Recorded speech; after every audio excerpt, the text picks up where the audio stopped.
أعوذ بالله السميع العليم من الشيطان الرجيم. بسم الله الرحمن الرحيم. الحمد لله الذي هدانا لهذا وما كنا لنهتدي لولا أن هدانا الله لقد جاءت رسل ربنا بالحق. الصلاة والسلام على رسول المصدق المصطفى الأمجد المحمود الأحمد أبي القاسم محمد.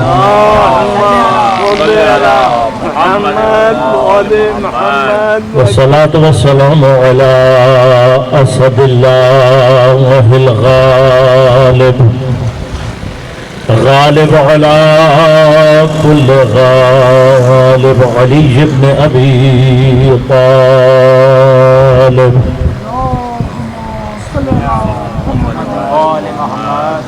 والصلاة والسلام على سيدة المعصومة المظلومة الطاهرة البتول بضعة الرسول فاطمة الزهراء سيدة نساء العالمين.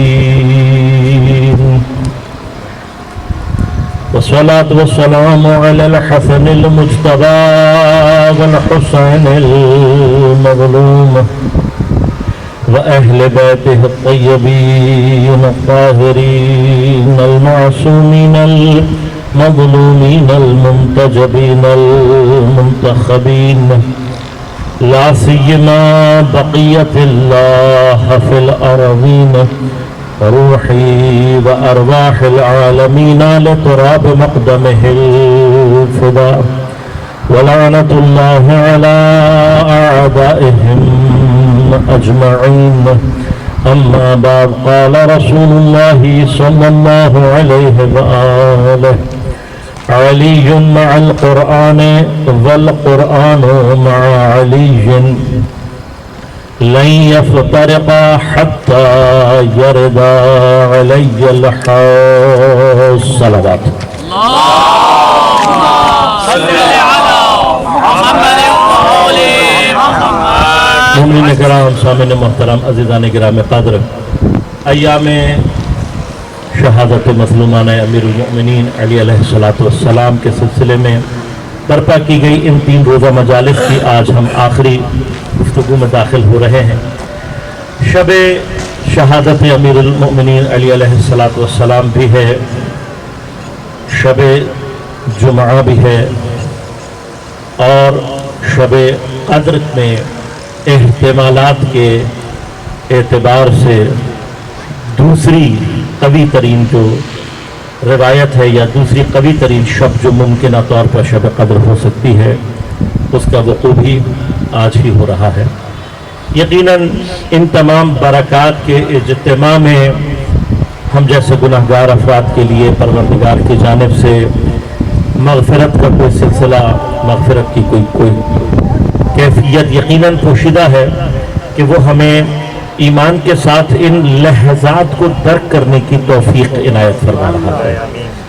اگر ہم اپنے اطراف میں ذرا سی نگاہ کر کے دیکھیں تو آپ محسوس کریں گے کہ دنیا میں ایک بہت بڑی تعداد ایسے غافلین کی ہے کہ جو اس وقت متوجہ ہی نہیں ہوں گے، نہ اس اعتبار سے کہ یہ شب شہادت امیر المؤمنین ہے، شب صعود قرآن ناطق ہے، نہ اس بات کی طرف متوجہ ہوں گے کہ شب جمعہ ہے، نہ اس بات کی طرف متوجہ ہوں گے کہ شب قدر ہے. لہذا ان کروڑوں انسانوں میں ان افراد کو کہ جن کو یقیناً پروردگار اپنی نگاہ لطف اور عنایت میں شامل حال رکھتا ہے، کو یہ مواقع نصیب ہوتے ہیں.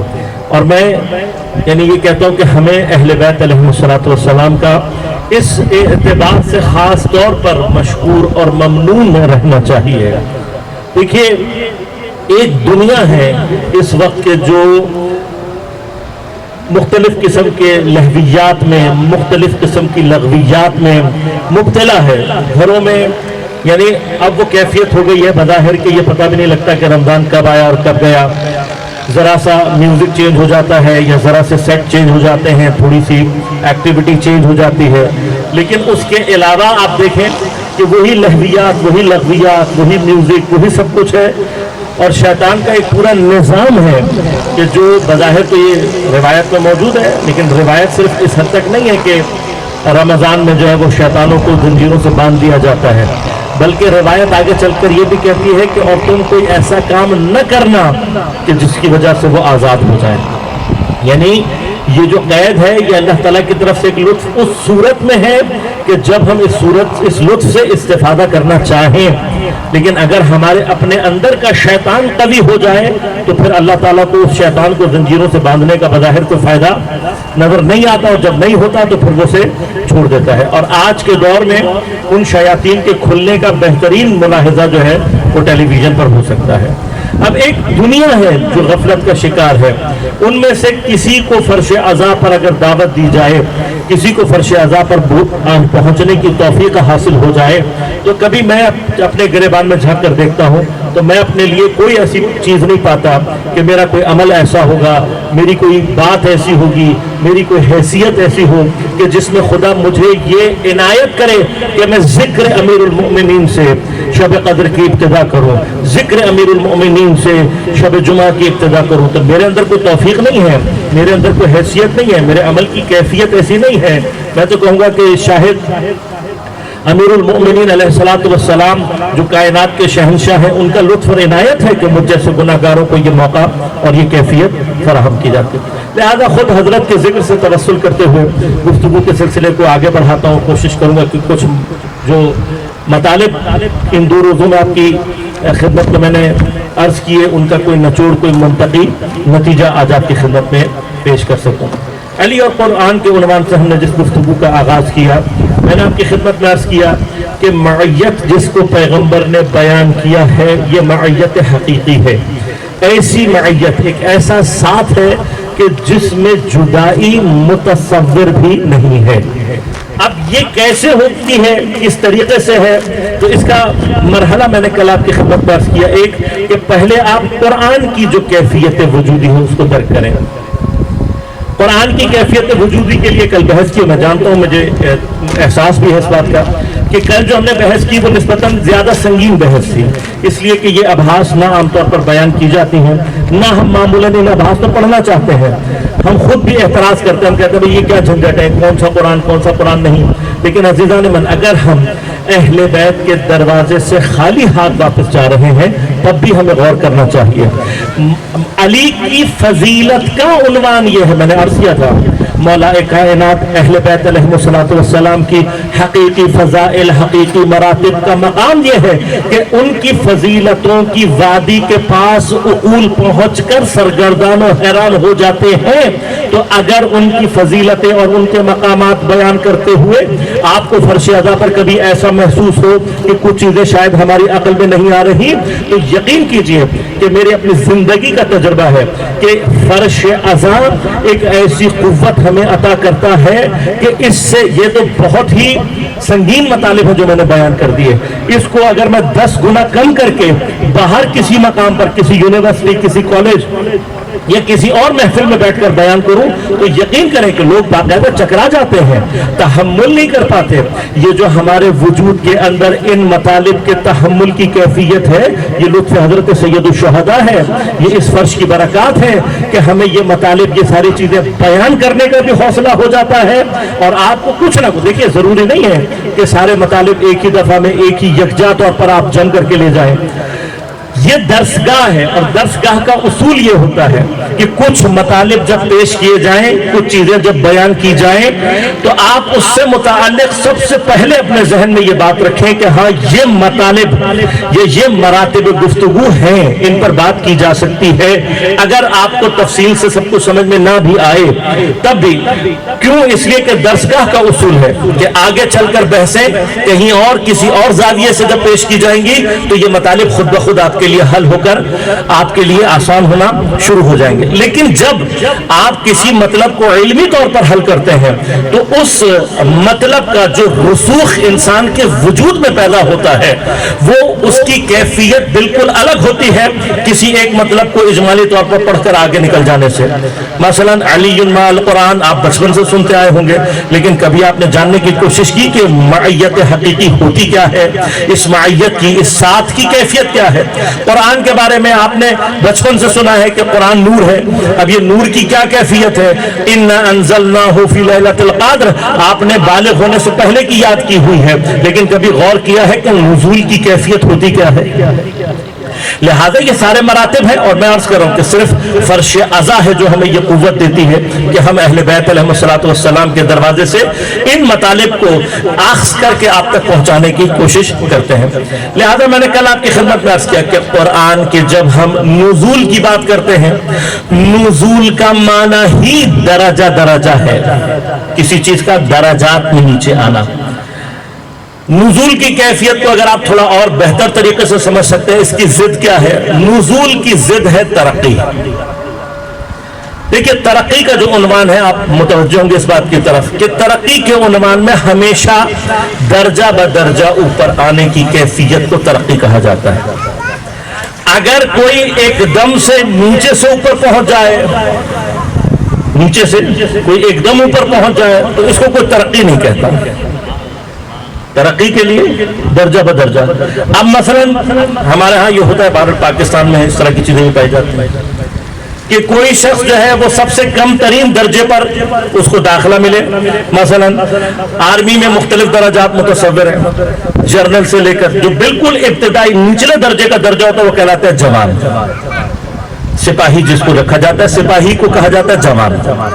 اب یہ جوان جرنل تک پہنچنے کے لیے یہ مختلف درجات طے کرے گا۔ البتہ یہ بھی عرض کرتا چلوں کہ سسٹم ایسا ہے کہ جوان جو سپاہی بھرتی ہوتا ہے وہ جو میکسیمم درجہ ہے جہاں تک وہ کر سکتا ہے وہ آفیسر گریڈ کا وہ ہوتا ہے جو 17واں گریڈ سمجھا جاتا ہے۔ میجر کا جو درجہ ہے، میجر کے درجے سے اوپر جوان کے لیے تقریباً تصور نہیں ہے۔ ادھر سے جو آئی ایس ایس بھی کر کے جاتا ہے، انڈکٹ ہوتا ہے، وہ آفیسر گریڈ میں آتا ہے، وہ باقاعدہ ڈگری بھی کرتا ہے اور باقاعدہ لیفٹیننٹ لگتا ہے، لیفٹیننٹ لگنے کے بعد میجر اور پھر ترقی کر کے اس کے لیے امکان ہے کہ وہ کہاں تک پہنچ جائے؟ جرنل تک۔ اب اگر کوئی جوان جرنل تک پہنچ جائے تو پھر سوچنا تو پڑے گا نا کہ جس کے لیے راستہ ہی نہیں تھا، جس کے لیے سسٹم ہی نہیں تھا، وہ اگر وہاں تک پہنچ گیا تو پھر کوئی چکر درمیان میں کہیں نہ کہیں گڑبڑ ہے۔ اسی طرح سے میں 17 گریڈ میں انڈکٹ ہوں اور ڈائریکٹ 20ویں گریڈ میں پہنچ جاؤں تو آپ کہیں گے نا بھائی کہیں نہ کہیں تو دال میں کالا ہے۔ مولانا 18-19 اگر کھا گئے ہیں کہیں درمیان میں تو اس کا مطلب کہیں نہ کہیں گڑبڑ۔ بس یاد رکھیے گا ترقی کے اصول میں، ترقی کی کیفیت میں کیا ہے؟ پہلے 17 سے 18 میں آئے، 18 میں پرفارمنس شو کرے گا تو 19 میں پرفارمنس شو کرے گا تو 20 اور پھر آگے۔ بس یہ جو ترقی درجہ بدرجہ ہے اسی کا الٹ نزول ہے، تنزلی نزول، درجہ بدرجہ کسی چیز کا نیچے آنا۔ لہذا اب اگر اللہ تعالیٰ ارشاد فرماتا ہے اِنَّا أَنزَلْنَاهُ فِي لَيْلَةِ القدر کہ ہم نے اس کو نازل کیا لیلۃ القدر میں، تو سوال بہت ہے لیکن آج میں اس طرف جاؤں گا نہیں کہ لیلۃ القدر سے پھر کیا مراد ہے۔ اس لیے کہ جب ہم نزول قرآن کی بات کرتے ہیں تو آپ سوچنا چاہیے کہ سب سے اوپر والا درجہ کون سا ہوگا، پھر کس درجے میں آیا ہوگا، پھر کون سے درجے میں آئے گا۔ کل میں نے اجمالی طور پر عرض کیا تھا آپ سے، لیکن کبھی غور کریں کہ کون سے درجات ہیں جن کو طے کر رہا ہوگا قرآن۔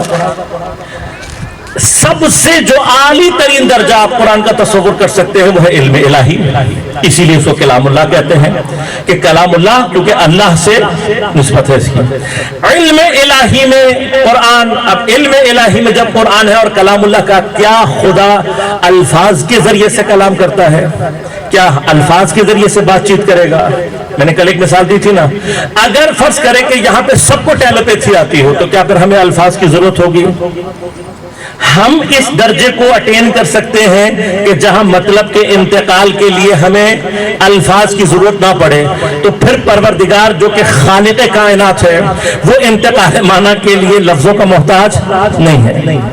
اب اس کے علم میں ہے، اس کے علم سے اتر کر نزول کر کے کہاں آتا ہے؟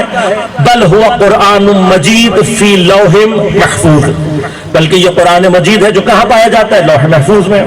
اب لوح محفوظ علم الہی سے جو تنزل کر کے اس نے لوح محفوظ میں آنا ہے، تو کوئی تو ہو وسیلہ کہ جو علم الہی سے لے کر لوح پر منتقل کر سکے. میں نے کل عرض کیا تھا آپ کی خدمت میں، لوح ہمارے اور آپ کی دنیاوی لوح نہیں ہے، یہ کسی کتاب کا نام یا کسی کاغذ کا نام نہیں ہے. لوح کیا کیفیت ہے یہ کبھی انشاءاللہ خدا توفیق دے گا تو عرض کروں گا، لیکن ابھی صرف مقام کے اعتبار سے آپ اپنے ذہنوں میں کر لیں کہ ایک مقام لوح ہے. اس لوح میں علم الہی سے آنا ہے. اب جو چیز وہاں سے علم الہی سے لوح پر منتقل کرے گی اس کا نام، جیسے میرے ذہن میں اگر علم ہو اور میں کاغذ پر اس کو منتقل کرنا چاہوں، مجھے کیا چاہیے؟ قلم چاہیے. میں قلم کے ذریعے سے یہ جو کہا اول ما خلق القلم، میں نے کل عرض کیا تھا آپ کی، یہ نور محمد و آل محمد علیہ السلام جب علم الہی سے قرآن کو یا مقدرات کو لے کر لوح محفوظ پر منتقل کر رہا ہوتا ہے، تو وسیلہ بن رہا ہے نا علم الہی اور لوح کے درمیان میں. تو جیسے ہم نے اپنے علم کو کاغذ کے درمیان میں منتقل کرنے والے کو قلم کہا، اللہ نے بھی ہمیں سمجھانے کے لیے اس کو خلق کیا. یعنی نور آل محمد جب اس کیفیت میں ہوتا ہے کہ علم الہی سے لے کر لوح پر منتقل کر رہا ہوتا ہے، تو اس وقت القلم کہلا رہا ہوتا ہے. اس کا کام ہے. یہ کام جبرائیل کا نہیں ہے. جبرائیل علم الہی سے نہیں لے سکتا. جبرائیل کی اپروچ کیا ہے؟ لوح. اب جبرائیل لوح سے لیتا ہے قرآن کو کس صورت میں؟ کیا الفاظ کی صورت میں ہے؟ کیا کوئی کتاب ہے؟ کیا کوئی ریٹن چیز ہے؟ نہیں، نور کی شکل میں ہے. وہاں سے لے کر کہاں پہنچاتا ہے؟ انہ لقرآن کریم فی کتاب مکنون لا یمسہ الا المطہرون. تیسرا درجہ کیا ہے؟ جناب جبرائیل نے وہاں سے لیا، کہاں پہنچایا؟ کتاب مکنون میں. مکنون کنایا سے ہے، ایک مخفی کتاب ہے. مخفی سے مطلب ظاہر نہیں ہو رہی، چھپی ہوئی کتاب ہے، چھپی ہوئی جگہ ہے. قرآن کہاں پہنچتا ہے؟ اس کتاب. یہ جو مکنون ہے، اس میں جب قرآن پہنچتا ہے تو قرآن کی کیفیت کیا ہوتی ہے؟ لا یمسہ الا المطہرون. اس کو سوائے مطہرین کے کوئی چھو نہیں سکتا، کوئی اس کو حاصل نہیں کر سکتا، کوئی اس سے استفادہ نہیں کر سکتا. یہ کون سی جگہ ہے؟ یہ وہ ہے کہ جس کے لیے فرمایا کہ نزل بہ روح الامین علی قلبک، نازل کرتا ہے اللہ روح الامین یعنی جبرائیل کو قلب پیغمبر پر. اب قلب سے کیا مراد ہے؟ یقینا قلب سے مراد دل نہیں ہے، قلب سے مراد روح مصطفیٰ ہے. روح مصطفیٰ، روح نبی وہ ہے کہ جو قرآن کو اس کیفیت میں حاصل کرتی ہے. کس حالت میں؟ کہ جب وہ مکنون ہے. کتاب مکنون کیا ہے؟ قلب مبارک حضرت مصطفیٰ صلی اللہ علیہ وآلہ وسلم.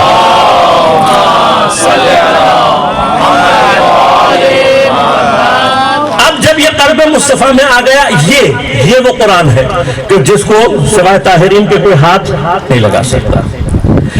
قلب مصطفیٰ سے لسان مبارک مصطفیٰ تبدیل ہوتا ہے قرآن نور کی کیفیت سے، الفاظ کی کیفیت میں تبدیل ہو کر ہمارے اور آپ تک پہنچتا ہے. پس اگر لسان مصطفیٰ نہ ہو تو قرآن کو جو الفاظ کی صورت میں ڈھالنے والی کیفیت ہے وہ ختم ہو جائے. پس قرآن بغیر لسان مصطفیٰ کے ہم اور آپ تک پہنچ ہی نہیں سکتا. دیکھیے میں مثال کو تھوڑا سا سنگین گفتگو ہو گئی، ایک مثال سے سمجھاتا ہوں.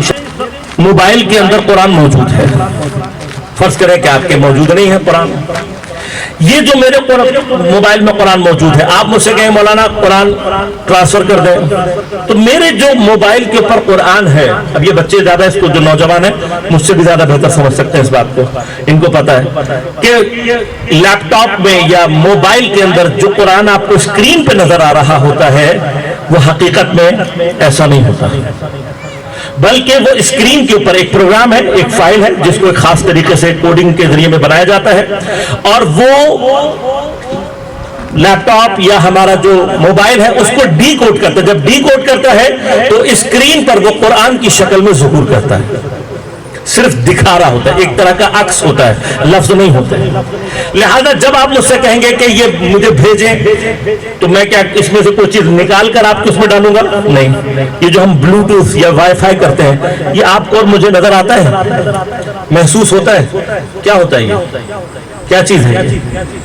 ایک نادیدہ، میں اپنے اور آپ کی زبان میں بات کر رہا ہوں، ایک نادیدہ چیز ہے، ویوز ہے، ریز ہے، جو بھی چاہے آپ اس کو کہہ لیں، وہ اسی پروگرام کی کیفیت کو منتقل کرتی ہے دوسرے لیپ ٹاپ میں یا موبائل میں، وہ اس کے اندر یعنی دوسرے موبائل کے اندر بھی کیا ہے، یہ قوت پائی جاتی ہے کہ وہ اس کوڈز کو اس ریز سے پڑھنے کے بعد اپنے اندر محفوظ کر لیتا ہے۔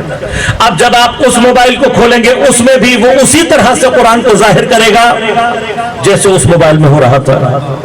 اب اگر میں اور آپ اس کی اصل فائل میں گھس جائیں تو مجھے کیا اور آپ کو بسم اللہ لکھی ہوئی دکھائی دے گی؟ کیا مجھے اور آپ کو الحمد لکھی ہوئی دکھائی دے گی؟ نہیں دکھائی دے گی، تو پھر قرآن کہاں گیا؟ تو اتنی سی بات تو مجھے یہ اور آپ کا لیپ ٹاپ اور موبائل سمجھا رہا ہے کہ وہ فائل کسی اور شکل میں تھی، موبائل اور لیپ ٹاپ کے اندر قدرت ہے جو اس کو ڈی کوڈ کر کے اس شکل میں پریزنٹ کر رہا ہے جو میرے اور آپ کے لیے الفاظ کی صورت میں آ کر ظہور کر رہی ہے، کیونکہ میں اور آپ الفاظ کو سمجھ سکتے ہیں، اس فائل کو ڈی کوڈ نہیں کر سکتے، میرے اور آپ کے اندر قدرت نہیں ہے اس فائل کو ڈی کوڈ کر کے الفاظ کی شکل میں تبدیل کرنے کی، یہ صلاحیت اس موبائل کے اندر موجود ہے۔ تو یہ موبائل ہمیں سمجھا رہے ہیں، میرے اور آپ کے سامنے موجود آ گئی ایک چیز کہ ایک فائل ایک کیفیت کے ساتھ اس کے اندر اترتی، اس کے پاس قدرت ہے کہ وہ اسے لفظوں میں تبدیل کرے۔ تو اگر لیپ ٹاپ کی سطح پر یہ بات سمجھ میں آ رہی ہے، موبائل کی سطح پر سمجھ میں آ رہی ہے، تو اسی کیفیت کو نورانی اعتبار سے، معنوی اعتبار سے، روحانی اعتبار سے ذرا پیچھے لے جائیں کہ پیغمبر کے قلب پر قرآن نور کی صورت میں نازل ہوتا ہے، اور قلب مصطفیٰ میں محفوظ ہونے کے بعد جیسے جیسے وحی کی کیفیت میں آ کر جناب جبرائیل اشارہ کرتے چلے جاتے ہیں لسان مصطفیٰ سے اس حالت اور اس واقعے کے مطابق آیت لفظوں کی صورت اختیار کر کے قرآن کی شکل میں میرے اور آپ کے سامنے آتی چلی جاتی ہے۔ لہٰذا آپ غور کیجئے گا کہ تمام اہل بیت علیہ السلام میں پیغمبر اکرم صلی اللہ علیہ وآلہ وسلم کی فضیلت کی کیفیت کیا ہوئی کہ دیکھیں خود نور محمد و آل محمد جو اول مخلوق ہے، اب اصل تو حقیقت ان کی نورانی ہے، ہم نہیں سمجھتے کیسی ہے، لیکن اس نورانی صورت نے، اس نورانی شکل نے بھی تنزل کیا ہے، اس نورانی کیفیت سے تنزل کر کے نازل ترین صورت میں یہ ہمارے اور آپ کے جیسے انسانوں کی شکل میں دنیا میں پیدا ہوتے ہیں، دنیا میں آنے کے بعد یہ نازل ترین صورت ہے۔ اس صورت میں آنے کے بعد اب کمال کیا ہے ان کا؟ کمال یہ ہے کہ تمام تر اختیارات رکھنے کے باوجود، تمام تر قدرت رکھنے کے باوجود یہ کبھی اپنے آپ کو اس انسانی دائرے سے باہر نہیں نکالتے جو میرے اور آپ کے لیے قابل عمل نہ ہو۔ یہ کمال ہے، یہ کمال امانت ہے۔ اہل بیت اس نورانی کیفیت سے تنزل کر کر اس دنیا میں انسانی شکل میں ظہور کرنے کے بعد، انسانی شکل میں پیدا ہو جانے کے بعد، انسانی شکل میں آ جانے کے بعد اب شکل میں انسانی موجود ہے لیکن اپنا کوئی عمل، اپنا کوئی کام ایسا انجام نہیں دیتے، کوئی کام انجام ایسا نہیں دیتے جو میرے اور آپ جیسے گنہگار انسانوں کی وسعت سے باہر ہو۔ اس اعتبار سے ہمارے لیے نمونہ عمل ہے. اسی چیز میں ہم سے کہا گیا ہے کہ اتباع کرو. جس حصے میں نبی یا امام اپنے ایسے اختیارات کو ظہور دیتا ہے جو مجھ جیسوں کے بس کی بات نہیں ہے, وہاں پر اللہ نے ہم سے اتباع بھی نہیں مانگی. لہٰذا اللہ نے ہم سے کہیں نہیں کہا کہ جس طرح میرا نبی معجزہ کرتا ہے تم بھی کر کے دکھاؤ, بلکہ معجزے کا معنی ہی یہ ہے کہ جو کر کے دکھا سکتا ہے اس کے علاوہ باقی سب عاجز ہوتے ہیں. اصل معجزے کا لفظ عجز سے نکلا ہے. عجز کا کیا معنی ہے؟ عاجز ہونے کا کیا معنی ہے؟ جہاں پر انسان کی ناتوانی, انسان کی قدرت آ کر ختم ہو جائے اور اپنی ناتوانی کا اظہار کرے, اس اظہار ناتوانی کا نام ہے عاجز ہونا. یہ عجز ہے. کیا ہے؟ اپنی ناتوانی کا میں نہیں کر سکتا. تو اللہ نے ہم سے نہیں مانگا, کسی جگہ پر بھی نہیں مانگا کہ میرے نبی کی طرح سے کیا کر کے دکھاؤ معجزہ. لیکن آپ نے سوچا کہ پھر پیغمبر معجزہ کر کے کیوں دکھاتا ہے؟ ایک اس وجہ سے تاکہ وہ مجھے اور آپ کو بتا دے کہ تم اور ہو میں اور ہوں, تمہارے اختیارات اور ہیں میرے اختیار اور ہیں. ایک بات, مجھے عاجز کر کے تابع بناتا ہے. یہ انسان کی فطرت ہے. چھوٹا بچہ بعض اوقات کسی بھاری چیز کو آپ اٹھانے کو منع کرتے ہو, کہتا ہے نہیں میں اٹھاؤں گا, تو آپ کیا کرتے ہیں؟ آپ کہتے ہیں آپ اٹھا لو. اب جب آ کر اٹھانے کی کوشش کرتا ہے اور نہیں اٹھا پاتا, پھر کیا ہوتا ہے؟ جب نہیں اٹھا پاتا تو اسے بات سمجھ میں آ جاتی ہے, پھر وہ اطاعت کے مرحلے میں خود بخود داخل ہو جاتا ہے. پیغمبر یا امام معجزہ کر کے عقول کو عاجز کر, جب عقل عاجز آ جاتی ہے خود بخود اتباع اور اطاعت کے لیے آماد ہو. ایک بات. دوسری بات دیکھیے, پیغمبر یا امام جب میرے اور آپ کی شکل میں موجود ہو کر, میرے اور آپ جیسا ہی ہے نا, انا بشر مثلکم تو ہے نا, میرے اور آپ جیسا دکھائی ضرور دیتا ہے, لیکن میرے اور آپ جیسا دکھائی دینے کے بعد وہ مجھ سے کہتا ہے میرے اوپر وحی آتی ہے. کہتا ہے نا, وہ کہتا ہے میرے اوپر وحی آتی ہے, میرا اللہ سے تعلق ہے. اب یاد رکھیے گا کہ وحی ہمارا کامن ایکسپیرینس نہیں ہے. ایسا نہیں ہے کہ مجھے تھوڑی سی وحی آتی ہوگی, پیغمبر کو زیادہ آتی ہوگی. جبرائیل کبھی ایک آدھ دفعہ ہم سے مل لیا ہوگا, پیغمبر کے بعد ہر وقت آتا ہوگا نا. ہمارا اصلاً وحی کی وادی میں دخول ممنوع, ہم نہیں جا سکتے وحی کی وادی میں. ہمارا وحی سے نسبت ویسی ہی ہے جیسی نابینا کی نسبت رنگوں سے ہے. نابینا کی جیسی نسبت رنگ سے ہے, ہماری وحی کی نسبت ویسے ہی ہے. اب جیسے آپ نابینا کو کبھی رنگ نہیں سمجھا سکتے, چیلنج کر رہا ہوں میں, ٹرائی کر کے دیکھ لیجیے. آپ کبھی بھی نابینا کو رنگ نہیں سمجھا سکتے کہ رنگ کیا چیز ہوتی ہے. اسی طرح سے کبھی بھی پیغمبر یا امام ہمیں وحی کی حقیقت نہیں سمجھا سکتا. کیوں؟ ہم قابل ہی نہیں ہیں. دیکھیں, جب تک اندھا رنگ دیکھے گا تو پتہ لگے گا. اسی طرح سے وحی کے میں قابل ہوں گا تو مجھے پتہ لگے گا. انسان قابل نہیں ہے, قابلیت نہیں رکھتا وحی رسالی کی. انسان کی آخری حد کیا ہے؟ الہام. اس کے لیے بھی کیا؟ قد افلح من زکاہا. اس کے لیے بھی تزکیہ نفس کی اعلیٰ ترین منزل چاہیے کہ جس کے بعد فَأَلْهَمَهَا فُجُورَهَا وَتَقْوَاهَا. انسان کی آخری حد الہام, اس سے اوپر نہیں جا سکتا. وہی کام ہے معصوم کا. اب معصوم جو وحی آتی ہے, لازمات ہے آگے میں ابھی یہاں سے مجمع میں درمیان میں کوئی کھڑا ہو کر کہہ دے میں رسول ہوں, میرے اوپر وحی آتی ہے, تو میں اور آپ کیا کر لیں گے؟ نہ مجھے پتا, نہ آپ کو پتا, کسی کو نہیں پتا وحی کیا چیز ہے. تو اب پیغمبر کو, نبی کو, امام کو یہ ثابت کرنے کے لیے کہ میرے اوپر وحی آتی ہے تمہارے اوپر وحی نہیں آتی, کچھ ایسا کر کے دکھانا پڑے گا کہ جو میری اور آپ کی عقل کو عاجز کر کے اس کی یہ بات ماننے پر مجبور کر دے. لہذا وہ معجزے کا اظہار کرتا ہے, جیسے ہی معجزہ سامنے آتا ہے عقل تابع ہو جاتی ہے. دیکھیے سورہ مبارکہ مومنون تلاوت کر کے دیکھیے, آپ اس میں دیکھیں گے جتنے بھی افراد نے انبیاء کو جھٹلایا ہے وہ کیا کہا کرتے تھے؟ وہ کہتے ہیں یہ تمہارے جیسے ہی تو ہے, یہ ہمارے جیسا ہے. یہی کہتے تھے سارے کے ساتھ, جا کے دیکھ لیجئے جتنے بھی نبوت کے منکر ہیں, جتنے بھی اللہ کے بھیجے ہوئے کے منکر ہیں, ان کا ایک اہم ترین استدلال کیا ہے کہ یہ تو ہمارے جیسے ہی تو ہے, یہ ہمارے جیسے ہی ہے, یہ ہماری طرح جو تم کھاتے ہو وہ یہ کھاتا ہے, جو تم پیتے ہو وہ یہ پیتا ہے, تو یہ تو ہمارے جیسا ہے. کیوں؟ اس لیے کہ اگر یہ وحی کو مان لیتے ہیں تو پھر وہی آنے والا اسی طرح سے افضل ہے جیسا آنکھوں والا نابینا کے مقابلے میں افضل ہوتا ہے.